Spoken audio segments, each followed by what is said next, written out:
We're live.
Hello. Welcome to another edition of the Willie Bragg Show. I'm your host, Willie Bragg. And before we get everything underway, I just want to remind you to hit that like button because it helps with the algorithm. Subscribe to my program here on YouTube. Hit that subscribe button. Hit the notification bell so you're kept up to date. Follow me on Twitch. Request me on Facebook. I'm on Facebook. All the information is going to be down on the description box when it's over. And obviously follow me on Twitter because I live off of Twitter in spite of the fuckery of Elon Musk. All that. So, and all will be well. Now, recently I decided to make the video today. A couple of reasons.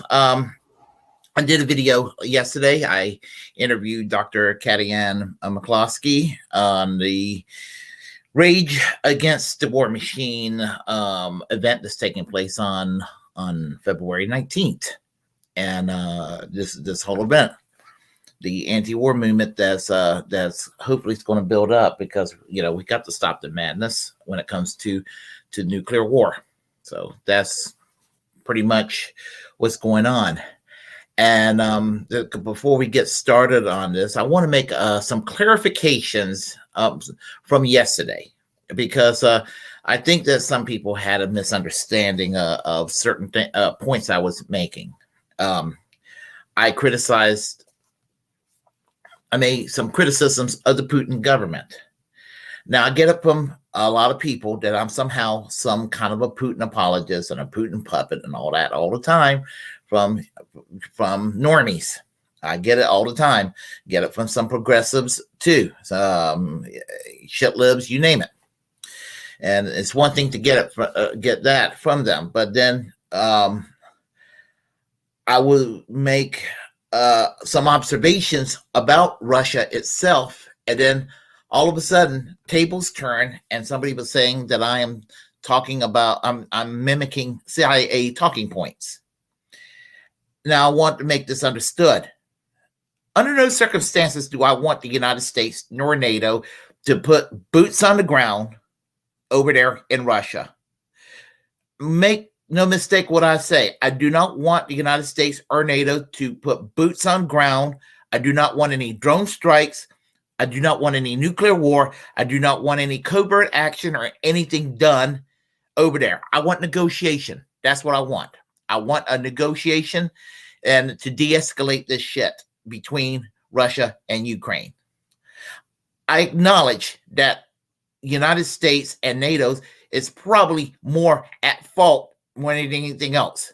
Now, that on the other side, those who call me a Putin puppet and apologist for Russia, that doesn't mean that I'm rooting for Russia either. I'm just saying that is my position. I am anti-war through and through. And you study history and you observe current events as it happened. Now, I wasn't there in Eastern Europe in 1991 when the Soviet Union collapsed, but I know this for a fact that when the Soviet Union collapsed and ceased being, that there was an agreement made between the United States and NATO and what would become the Russian Federation, and that the Eastern European countries were not to join NATO, and there was a breach. And this and various other things that were going on, such as the CIA coup in the Ukraine, caused the crap that we have now between Russia and the Ukraine. So I am not an apologist whatsoever for CIA talking points and whatever the State Department is drumming up right now in any way, shape, or form. So whoever the person that kind of said that to me yesterday on the chat line, I mean no disrespect when I say this, but that is the furthest thing from me of what I'm all about. And I just want to make that clear. That doesn't mean that I'm going to sit there and not criticize a government. Every government deserves to be criticized in the world.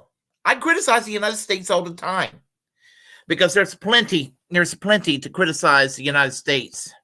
There's plenty to criticize the United States about. And I do it all the time. I do it almost on a daily basis on Twitter. I do it on this program when I'm online here. So I want to make that clear. And that goes the same with Russia. There's there's a homophobia problem in Russia, and that's a horrible thing.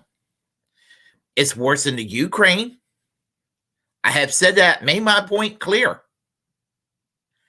And I'm not going to sit there and pretend that doesn't happen. So, and as I make no apologies for my criticism yesterday of certain aspects of Russian government, doesn't mean I want to invade. It's much worse in Iran. They go and execute gays over there. I'm certainly not wanting the United States to go and invade Iran. In fact, I think it was wrong for Donald Trump to withdraw from the Iran peace treaty. The one good thing Obama did while he was president, it was Donald Trump ruined that while committing a war crime with killing Qasem Soleimani back in early 2020. So I want to make that clear. So anyway, I just needed to make these points clear. I don't apologize or make any apology for any government, whether it's my government or anybody else's government. If my government does wrong and commits evil, I will call my government out when it does wrong and commits evil. Any other government too. And for the record, I think Ukraine is more right-wing than Russia. So I want to make that clear. Now I got that out of the way. All-American Socialist. I know this guy, not personally, but I corresponded with him over the years, and he's a socialist streamer, and he makes videos, and overall, like most people in BritTube, online left, whatever you want to call us, overall, the basic politics of what everybody kind of wants, economic justice, things of that nature, racial equality, equal rights, LGBTQ, equal rights for, immigration reform, a pro-peace foreign policy, Green New Deal, housing for all, free college, all this. You want to call it socialism? That's what I call it. We're all for this, pretty much. And most people in BreadTube are pretty much 85 to 90% on the same page.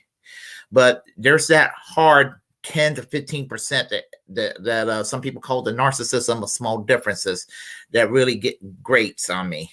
And he does his fair share of that. And I have to call him out on this because, if you go and agree with Jimmy Dore, or if you agree with Glenn Greenwald, whether you agree with them all the time or you agree with them ever, he'll call you out on it and kind of chastise you for it. And that's gotten kind of tiresome. So he did a video. It's called "Rage Against the War Machine" as an opportunity to to recruit as well. So what I want to do is it is kind of a critique, and I want to go ahead and comment on that, if you may allow me to, because there's, I'm not going to say I disagree with all of it, but there's a lot wrong with it, and so allow me. So hold on here, and we will get to this. So okay, all right, okay, here we go. And ladies and gentlemen, brothers and sisters, comrades of all kinds, thank you for joining me, no matter where you're at across the country around this big, beautiful globe. And I wanted to discuss this Rage Against the War Machine situation really quickly with y'all, because I see online a bunch of people are flipping out over it. They're worried that there are trans folks speaking, anti-vaxxers, and things of that nature. Okay. That's simply projection. Simply projection from the get-go. You know, it's a straw man you just build right there, as if everybody, you know, and I can guarantee you that most people are not at that event. I know that some are. And you're going to find flaky people at any rally you go to. Even on the left, there are people that have some really pretty freaky positions too. And right-wing rallies, left-wing rallies, centrist rallies, and mixed ideological rallies. You're going to have some people have some freaky positions. But that is a straw man right there. There is no focus on trans people as a negative at this event. That's not what the event's about. It is not an anti-vax event. In fact, I know some trans people who are planning to go to this event. So anyway. Okay, you get where this is going. Do you guys remember recently, I believe it was last year, right? The March for Medicare for All, which was organized by a bunch of pseudo-leftists. And pseudo-leftists are people who claim to be for Medicare for all, but once they get so-called allies in power or elected, I'm not going to say in power, get certain elected, certain seats filled in Congress, then they do nothing about it, like not doing forced vote. And those on the online media, online left ecosystem, taking a shit on people who support forced to vote. You, sir, being one of them. Being harshly critical against people who were for forced to vote. I am going to be 54 years old in a couple of weeks. And I have seen this country decade after decade after decade be out of sync with the rest of the advanced Western countries, as well as many developing nations that managed to find a way to provide basically free medical care for all citizens. And we get people who are supposed to represent us, and they promise they're going to raise the ruckus, and then they do nothing. And that's what they did. They did nothing. They did nothing, all American socialists. They did nothing. How close are we to Medicare for all now? How close? We didn't do force a vote. But you know what? Matt Gaetz and Lauren Boebert, those two morons and many of their allies on the Republican side, they studied us on the left, bickering over force to vote. And once they won the election by a very narrow margin in November and got sworn in, they went for the jugular on Kevin McCarthy. And they took our idea of force to vote. And they forced it. They forced the vote on Kevin McCarthy. And they got concessions out of them. And they had a good old time making him squirm and squeal like a pig. And, you know, we could have made Nancy Pelosi life miserable. We could have, even we would have gotten Medicare for all. The fact that we would have made corporate Democrats just absolutely uncomfortable would have been a reward in itself. We know we couldn't do that. It would be divisive. Oh, no, well, it would be just divisive. It would just be so impolite. And that's the problem with the goddamn left. We're so obsessed with decorum. Some right-wingers were even invited to speak, although I believe they pulled some offers there. That's a projection. That is a projection. Somebody, there was no official right-wing voice that was invited to any of these Medicare for All marches. Somebody had that, what's the name of that guy? I forgot the name of the guy from the Traditionalist Workers Party. Somebody put a poster saying that he was invited to Heimbach, I think was his name, and he was not invited to the event. Somebody made a fake poster of him saying that he was invited as a troll. So, come on now, you got to Matthew Heimbach, and no, and nobody at these events will want someone like that out there. Please. It was all over the place. There were a bunch of rallies and things like that. What was and you and many others were angry at these Medicare for All rallies, because how dare we make Alexandria Ocasio-Cortez and the rest of the squad uncomfortable. We're supposed to be getting our support to Joe Biden because, doggone it, we defeated Orange Man and we got to look unified and just, and sing Kumbaya. Shit libs just go around and reinforce reactionaries and create more reactionaries. What's my advice then? My advice wasn't to oppose them holding the rallies. My advice was to use them to your advantage. You were critical of it. I remember you were very critical of it. And we needed more Medicare for All rallies. We needed to have massive rallies all over the place. But because we wouldn't do force the vote, and because of that, and it's kind of fizzled out. Use it as a recruiting opportunity. Same deal here. Use it as a recruiting opportunity to expose the irreconcilable contradictions of the pseudo-left and the pseudo-left are the people that they're too chicken shit to force the Democratic leadership to try to do the right thing. That's the pseudo-left. Capitalism. The pseudo-leftists protect capitalism. The people who are protecting capitalism are the people that would not do force the vote, and you don't have to be a revolutionary socialist to go and to do the right thing. I mean, I don't even profess to be the most radical person around, but I know what the right thing is to do. And the right thing to do was to have force the vote. The right thing to do whenever there's a chance to do a general strike is to do a general strike, a yellow vest movement of sorts, to do these things, to do boycotts, to do general strikes, to force the vote, to make these leaders in this country, to force them to do what is right, to make them fear us and be like, holy crap, we better accommodate these folks or we're going to have this country stalled.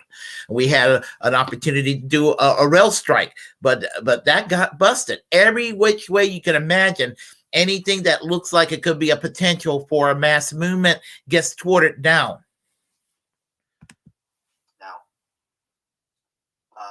Some of the speakers at this, you can see why. I understand why people have a problem with Jimmy Dore or Ron Paul or Tulsi Gabbard. I mean, but Dennis Kucinich, he's pretty good to go, right? Scott.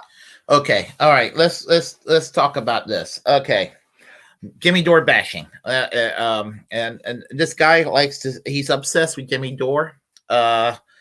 And as I said, I'll play a Jimmy Dore video, or I'll say something in agreement with Jimmy Dore, and he'll criticize me as if I am like the biggest Jimmy Dore fan you can ever imagine. And I don't agree with everything Jimmy Dore has to say, but he'll tell me how right-wing Jimmy Dore is on this and how right-wing Jimmy Dore is on that and everything. And when Jimmy Dore is probably one of the furthest left-wing online leftists around. And then he'll tell me about Glenn Greenwald being right-wing this and right-wing on that, and tell me how he supported Bolsonaro in Brazil when Lula da Silva said that he's a free man today because of Glenn Greenwald.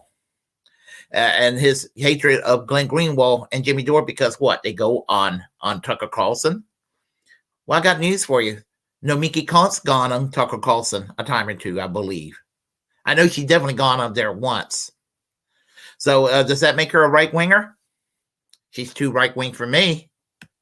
Scott Horton, I don't think I know him. But let me actually read to you the little bio. Editorial director of antiwar.com, radio host and author of several best-selling anti-war books, You have Ann Wright, who's a peace activist, diplomat, and former U.S. Army colonel, resigned in opposition to the Iraq War. So she's got some honor there, of course. Chris Hedges, best-selling author, journalist, and commentator, who was a war correspondent for many years.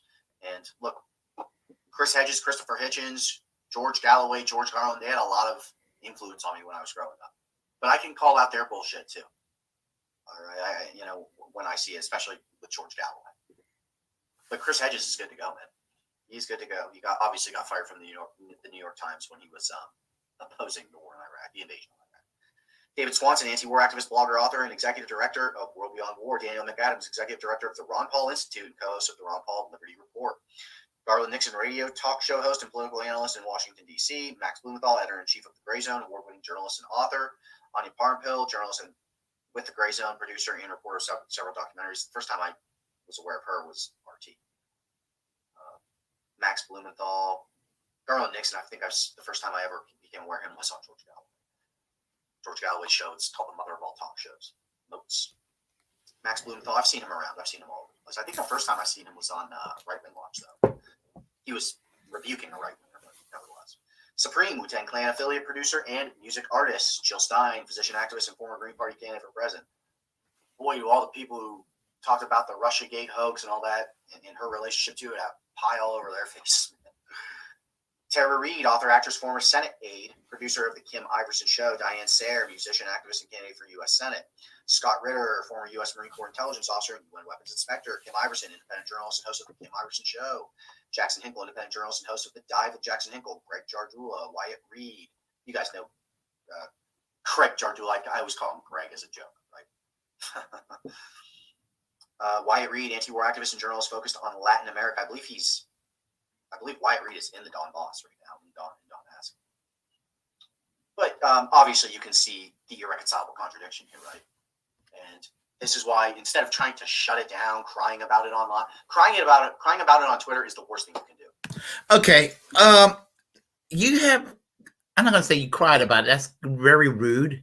But you have complained about the Medicare for All marches in the past, a couple of years ago, about certain people who are personally anti-vaxxers that were at the event.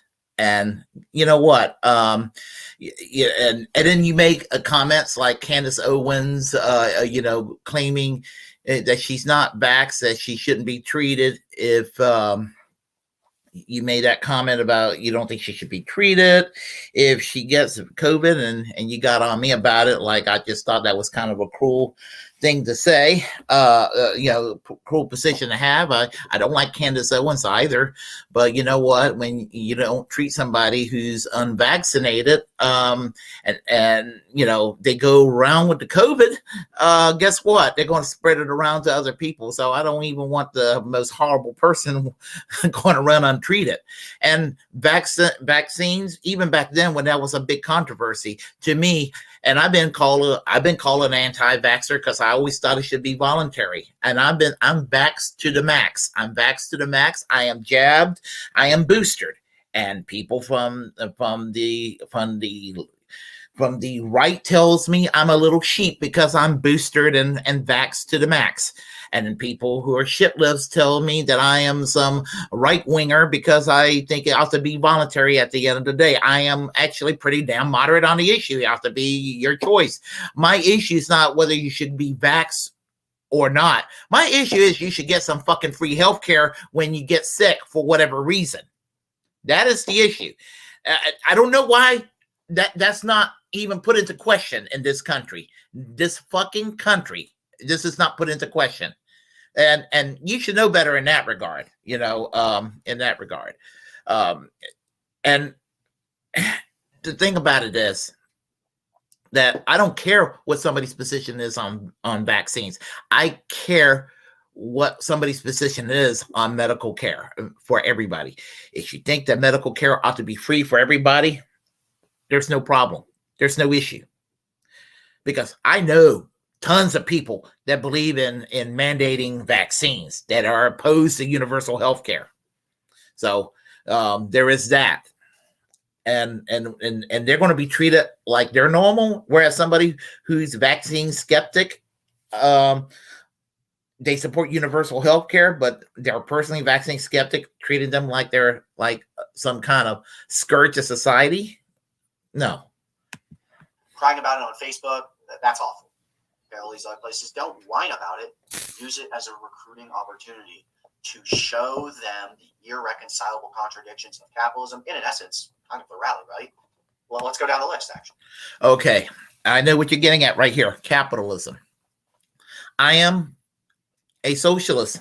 I have always kind of gravitated toward the social democratic side of socialism, still do to a lot of respect, but I've developed a more anti-capitalist ideology in the last few years. I've been radicalized, but I don't go around acting like I'm better than anybody else about it.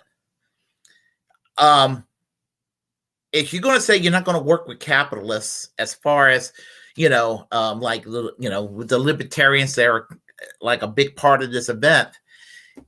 If you're refusing to work with people who are non-socialists, shall I say, then you're not going to get anything done, because in this country, still, in spite of what Bernie Sanders have done, the one good thing he has done, he's influenced a lot of people, not the majority, but he's influenced a lot of people that socialism might very well be a good thing. And that's a start right there. But having that said, when you have a situation where you're refusing to work with somebody who's a non-socialist, you're not going to get much done, because I have news for you, all American socialists. The left is still pretty tiny in this country. It's really tiny in this country. I hate that it is. It's not what I like. I resent the fact that I can't have a political party. I can't have a Labor Party in this country to vote for, like they would have in a country like Norway or something like that. I resent the fact that there's not a social democratic party to vote for, like they would have in Austria, or a socialist party to vote for, like they have in Portugal or whatever. I resent that. I resent that there's not a viable party of that type in this country. I resent it hardcore. But you know what? It is what it is. This country is called American sectionalism, but it's the American sectionalism for the worse. This is the reality. The left is minuscule in this country compared to the rest of the other countries, many countries around the world. You got to work with somebody to get certain things achieved. So the first speaker is a capitalist. That's Jimmy Dore. He's not. The coalition. Oh, before we get to that, excuse me. Let's look at this coalition. The coalition is of the Libertarian Party, a capital. Okay, I'm not a libertarian. Well, I'm a civil libertarian. I'm a left libertarian, but I'm not a libertarian. I'm not an economic libertarian. I don't care if the libertarians, good. If the libertarians are saying war suck, that's great. That's great. If Democrats are out there saying war suck, that's great. If Republicans are coming out there to say the war is horrible, that's great. The more voices against war, the better things can be. How hard is that to understand? Capitalist Party, the People's Party, a capitalist party. The People's Party is kind of a joke at this point, but they're not a capitalist party. They describe themselves as a democratic socialist party, and if you look it up in the Wikipedia, it describes their ideology as democratic socialist, and it describes themselves as social democratic, progressive, center left, doesn't describe themselves as capitalists. Look it up. All right, so that's just for starters. And then if you look at the speakers, Jimmy Dore's a capitalist, Ron Paul is a capitalist, Tulsi Gabbard's a capitalist, Dennis Kucinich, I'm not even sure. Scott Horton, not sure. Ian Wright, not sure. Chris Hedges is an anti-capitalist. David Swanson, don't know. Daniel McAdams, he's the executive director of the Ron Paul Institute, a capitalist. Garland Nixon, don't know. Max Blumenthal, don't know. Anya Parnell, don't know. Supreme, don't know. Jill Stein, still don't really know. Terry Reid, Diane Sayre. What do you mean you don't know about Jill Stein? Jill Stein is a socialist. What do you mean you don't know about Max Blumenthal? Max Blumenthal is a socialist. And what do you mean that Jimmy Dore is a capitalist? Jimmy Dore is not. Jimmy Dore is a socialist. he spoke favorably of socialism. He's never said, I'm a capitalist. Have you ever heard him say it? I have never heard him say it. He's criticized AOC for barely being a socialist several years ago. Let's see. Tulsi Gabbard, even in her best period several years ago, you could argue that she was a progressive capitalist when she was a little more base. Not as crazy about her politics these days, but she still has some basic decent positions on our foreign policy. Could be better, but she's still not the worst of the worst. But I don't like her culture war stance these days. In some ways, I hope to God she's grifting and she snaps out of it. I hope that she'll snap out of it eventually. But anyway, Scott Ritter, Kim Iverson, Jackson Hinkle. I'm pretty sure he's a capitalist, right? He's coach. Capitalist talking points that are I'm sure why Craig Possett-Jardula describes himself as a left libertarian. I've heard him say that several times. What do you mean you don't know? Watch the Combo Couch. It's a great show. Does that matter? Why does that matter? Because capitalism is what started the war. The irreconcilable contradictions of the capitalist system are what start so many of these wars. Okay? And look, capitalists use racism and sectarianism and sectionalism and chauvinism of the male and national variety. Some capitalists, they're not. I mean, you look. I got friends from left to right. Some are obnoxious capitalists, and I disagree with their capitalism. But you know what? They're just wrong, and I have to acknowledge that. And I just hope that one day that they will realize how capitalism. They're not terrible people. They just don't realize that capitalism, is destructive. I got friends who are tankies. I'm not a tanky, but you know what? That's fine too. It's not quite the lane I go to. Everybody's got an individual reality, and that's what it is. And you take a more of a, it seems to be a Socialist Equality Party. You spoke highly of, and the World Socialist website seems to be a Trotskyist orientation. Again, I'm not a Trotskyist, but it seems to be your orientation. Not being judgmental. I'm just saying, everybody has a particular lane. In America, for me, my socialism is that of Eugene Victor Debs. Bernie Sanders when he was a little more based, but not as much as he now these days. I don't know. You just need to be a little more tolerant of other people's worldview, all American socialists. In militarism, to exacerbate these things. They know what they're doing. It's not a mystery to them. All right. So obviously there's an irreconcilable contradiction here. You can point that out. You don't have to be a menace. You can just use it to your advantage. You can say, look, if you want a real anti-war program that is going to address the root cause and it's international in nature, go to the World Socialist website, go to IYSSE, go to the ICFI, go to the Socialist Equality Party. They have an international movement against this war because there aren't two sides in this war. You have the Russian oligarchy. That's the socio-political character of their leadership, an oligarchy. And then you have the Ukrainian oligarchy. That's the socio-political character of their leadership. All right. The only difference is they embrace a more autocratic form of governance in Ukraine, a more fascistic form of governance in Ukraine. They look at Nazis as heroes. They look at Bandera as a hero. They think the Holocaust was a decent thing. I mean, it's unbelievable. They banned socialist and communist parties. They ended the Holocaust. Okay, on this one, we're going to agree. Ukraine is for the right wing. Ukraine has fascistic tendencies. There are neo-Nazis in the Ukraine. They ban 13 political parties, some of them being social democratic parties, some of them being communist parties. They got banned Three news networks were also banned in the Ukraine.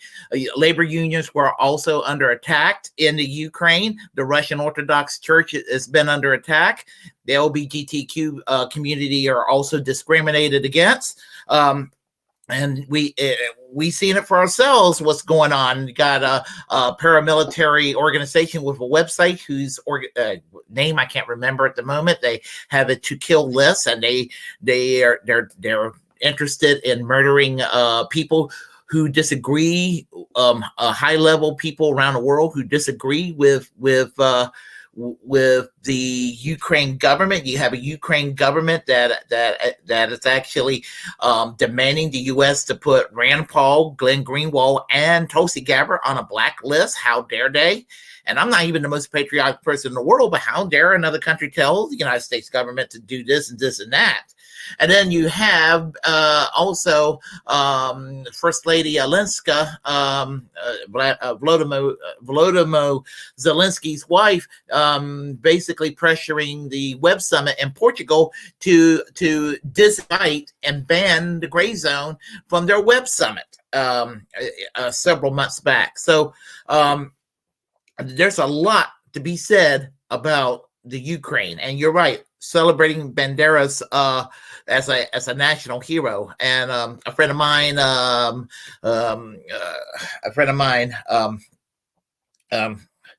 Jamar Jabari, who's a PSL member and has a podcast, a great podcast. I have been a guest on his show. He's been a guest recently on my show. We had a nice chat about this. That apparently they were celebrating Bandera, and the Polish government were really pissed with Ukraine over this shit. So, and Americans, they act like there's no Nazi problem in the Ukraine. So on these points, all American socialists, we're going to agree on this. So this is not entirely negative. This is some progress right here. So, I mean, the way they attack unions there, gay people, trans people, Russia does the same thing with gay people and trans people. Both of these countries are oligarchies. Those aren't the two sides that you have to choose from. You can also choose another option. That option is the international working class. An international working class of students, tenants, and workers united against the war, against other things that are international problems. Think about it this way. All these guys are capitalists. All of these, not all of them, of course, a lot of these guys, all of these problems are international in nature and capitalist in nature. The global capitalist order causes a lot of global capitalist problems. Does that make sense? Well, it needs confronted by an international socialist movement. Student unions, tenant unions, rank and file labor unions, united in every nation and across borders the same way that oligarchs are, because they unite in their nations and across borders. Sometimes the irreconcilable contradiction of the capitalist system leads them to conflict. The irreconcilable contradiction, if you're unaware, the irreconcilable contradictions in any society, politically speaking, lead to an irrepressible conflict, right? Well, we're not going to disagree there. That's true, what you just said. We see that happen time and time and time again. It's something that can be predicted. Okay. Well, the irreconcilable contradiction of capitalism is the globalization of the economy with the nation-state system as it is. Think about it. How do they distribute wealth? How do they distribute power? How do they distribute information and respect? It can't happen. It's an irreconcilable. They say it's democracy. They say it's freedom. They say it's liberty. They say it's equality. It's anything but, and it leads to constant conflict. So instead of working together for peace and prosperity, there's always somebody trying to out-angle the other, trying to freaking crush this state, crush that state, coup this one, coup that one. It's a disaster. But that's where we are. I just wanted to talk to you about that really quick because look, I see a lot of people whining about it. I understand that some of these speakers are unsavory individuals. I'm well aware of that. Take advantage of the crowds. Use it to recruit. I'm sure there will be left-wing people out there peddling papers. When I was at the Assange rally, it was nice. I felt at home seeing people peddling some papers out there. So I'm sure that will be a return back to what I was used to years ago.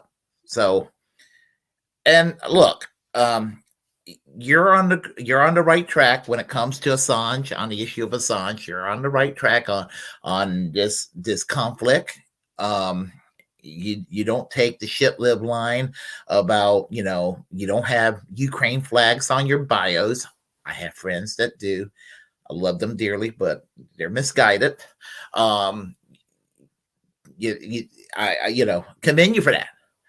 But but this critique of this rally, to make to basically act like, to kind of make an enemy out of people that they're not necessarily going to be, not going to agree with people on everything.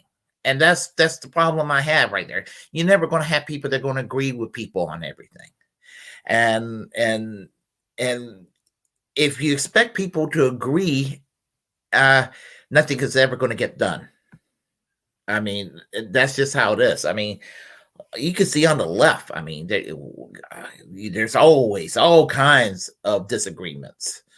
I've been in various conventions in the previous organization I belonged to, and good Lord, I've seen some faction fights. I've been involved in faction fights. I got receipts. I got in my cupboard ahead of me over there. I got papers, position papers, and things of that nature that I've collected over the years that I kind of look back in fondness occasionally. So anyway, I'll let you continue. We would have done the same thing with March for Medicare for All. Use it to recruit. A lot of the people running it were capitalists. Tell them, well, capitalists are causing the problem. Do you think capitalism is going to solve the problem? I don't get it. You're saying capitalists for Medicare for all. You can be a capitalist for socialized medicine. You can be a capitalist for socialized medicine. And I will welcome their support, because honestly, if you're a capitalist against socialized medicine, you're a capitalist who's stupid, because socialized medicine would take the burden off of businesses, and it would actually create a non-exploitative, it will create non-exploitative economic growth when you remove the burden of providing medical care for the workers in the private sector. So any capitalist who opposes socialized medicine that's not connected with the medical industries itself are all morons. But anyway. Or do you think if we just get Medicare for all in America, the fight is over? Do you think they're not going to come for Medicare for all if you get it? Of course they will. Of course they will. You have to get rid of them. You have to get rid of their power base. Okay? Yeah. Oh, listen, you're preaching to the converted. I think that big pharma ought to be nationalized. I think that insurance companies ought to be abolished. And I actually think that some of these people ought to go to prison for the deaths and misery they have caused within the for-profit system over the decades. Now, I don't think that last part could happen, but that's ultimately what I would love to do to these people: put them in prison for what they have done. But if we can get at a minimum either a Medicare for all system like they have in Canada, or a UK style national health service, or heavens forbid what they have in Cuba, which is kind of like the NHS in the UK, pretty much the same thing. Hey, that would be satisfactory as far as I'm concerned. You don't have to kill anyone; you just have to destroy their power base. I agree with that. I'm going to leave it at that. We got some other stuff. Okay, all right. Let's see. Okay, let's get back to myself here. So anyway, I just kind of wanted to correct that and everything. So, all right. So we got here on the chat line, we have a fairly busy chat line. Nikki, hey, how are you today? I'm doing okay. Let's see. Cool light. Thank you. I just thought about it. I was like, you know what? I just needed a change, a background and everything. So I decided to do this little bit of a change. So let's see. True. Oh yeah, thank you. Let's see here. DJF7 says, "Is All American Socialist coming on the show?" A couple of years ago, we had a talk about it, but it didn't go through. Let's see. I'm no longer for Medicare for all. The movement is run by people who are not actually poor and will usher in a new program that caters to the middle class and sacrifice care for the poor. Um, if Medicare for all happens, that means everybody has Medicare. That means everybody will have Medicare. I don't exactly get what you're getting at. Show me some receipts of Medicare for all people actually helping poor people.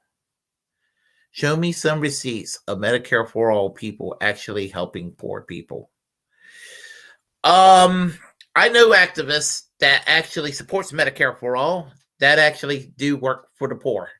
I'll give you an example. And Patrick O'Neill and Mary Ryder, they're going to be on the show eventually.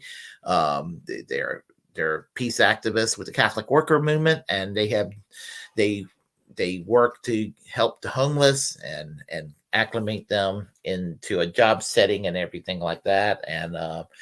And they have been involved with the anti-war movement, and they've been involved with immigrant rights and that sort of thing. And they have been involved with socialist causes and all that. So I don't quite get what you're getting at with that question. So what all American socialists are going to be on the show? I don't know. Uh, let's see. The kid up. Let's see here. The hey. So let's see here.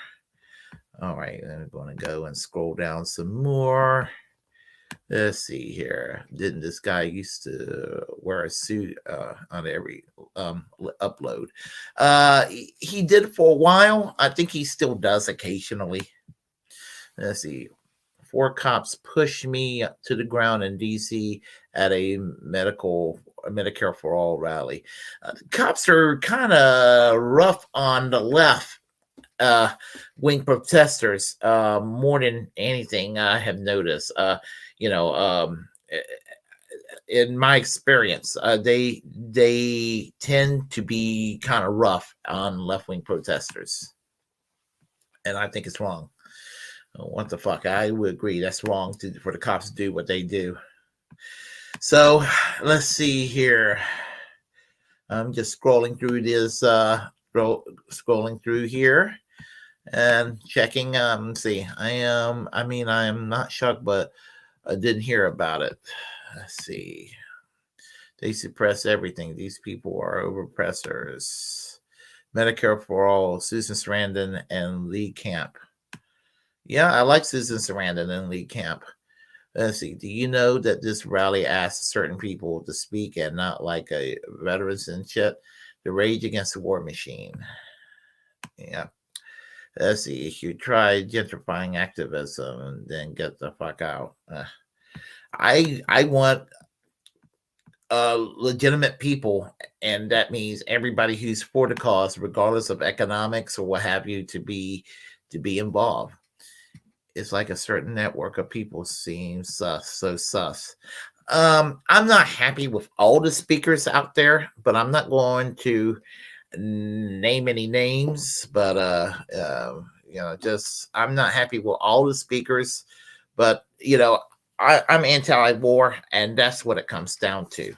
So, and I think that Nikki knows some of the people I am concerned about. But he and I can discuss that in IM or on the Twitch stream that she's on in the future. They don't have to give a shit about veterans. Well, there's a lot of shit not being given about veterans. My dad can't get VA benefits, and because he makes too much money. The Bush administration did that to my dad back in 2003.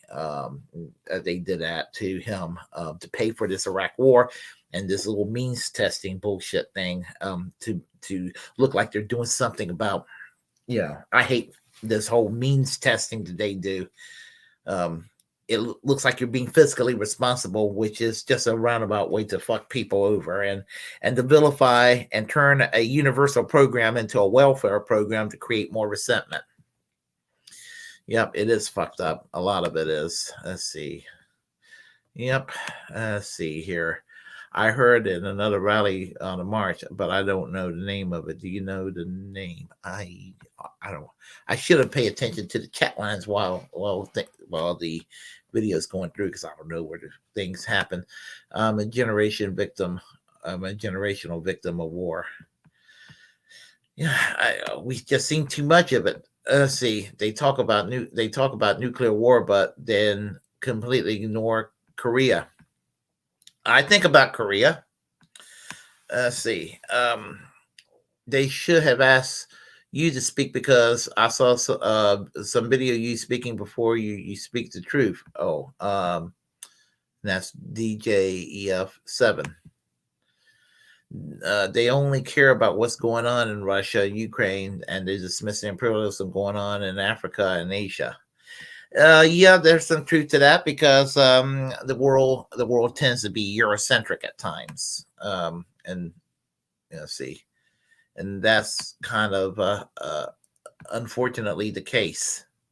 So see here, it's hard. Let's see. Oh, hold on. It's hard to take Doris seriously when he still associates with idiots. But I mean, I guess he might be one himself. Nays Garden said that Jimmy has a crush on Hinkle. Let's see. Well, that's the reason he won't stop talking to him. Let's see. People only get rewarded for bad behavior in this society is such bullshit. Let's see. Who cares? In a half, Nick Brana appointed board work kicked out to cover up his. Yeah, let's don't go there, folks. Let's don't go into slander. Slander territory. Okay. Let's see. All right, let's see. Who cares if Jimmy Dore actually does any work? He's too good to be a laborer, though apparently. Let's see. If people really give a shit, they should recognize that they are in a position where people sees them as untrustworthy. As if they really want to do a rally, then let the other people be the face of it. I know what you meant there. Okay.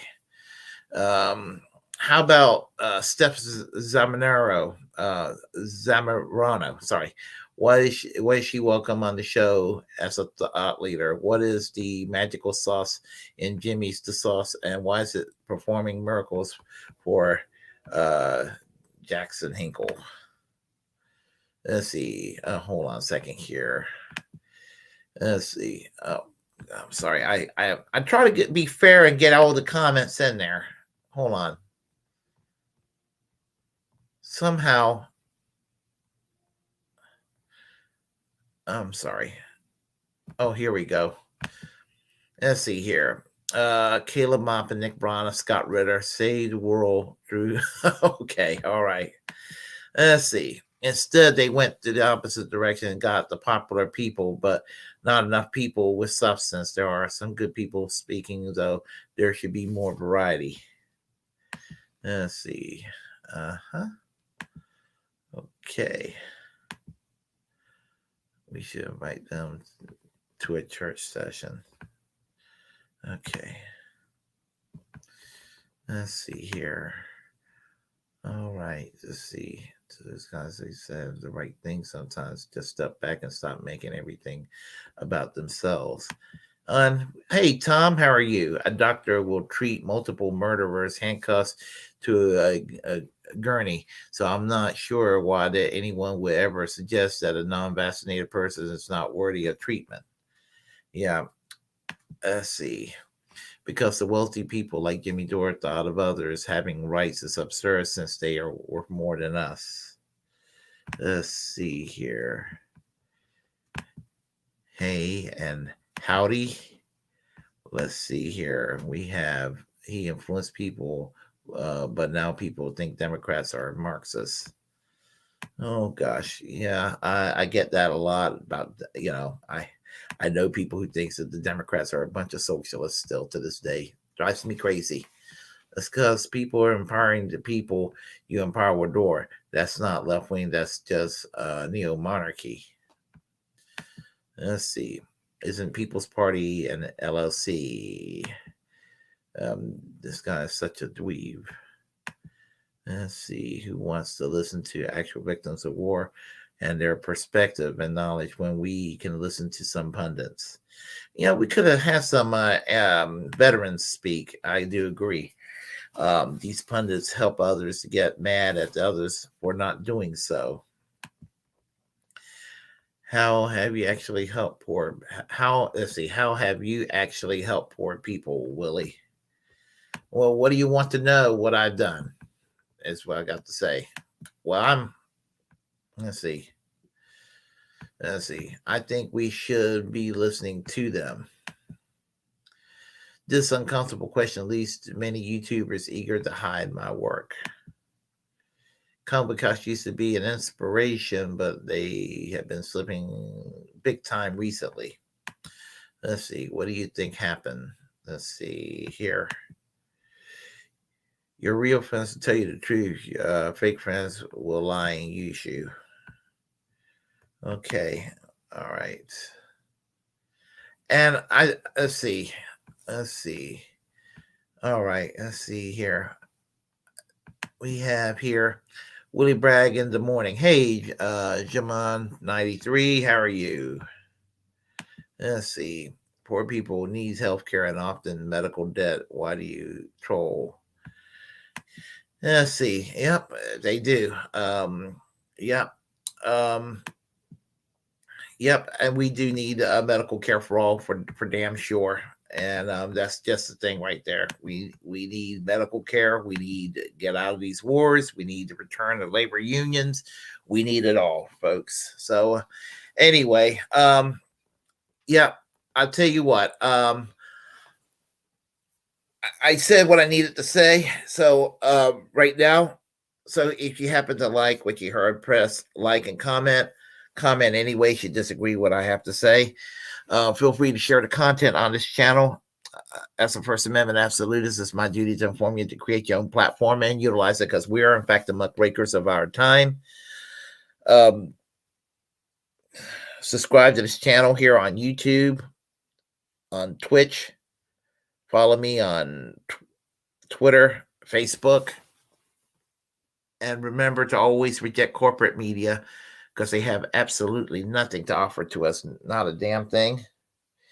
And to always get a second opinion, get a 22 opinions if you need to. And remember, I'll be back again. I will talk soon, folks. So I will bid you all farewell. Farewell.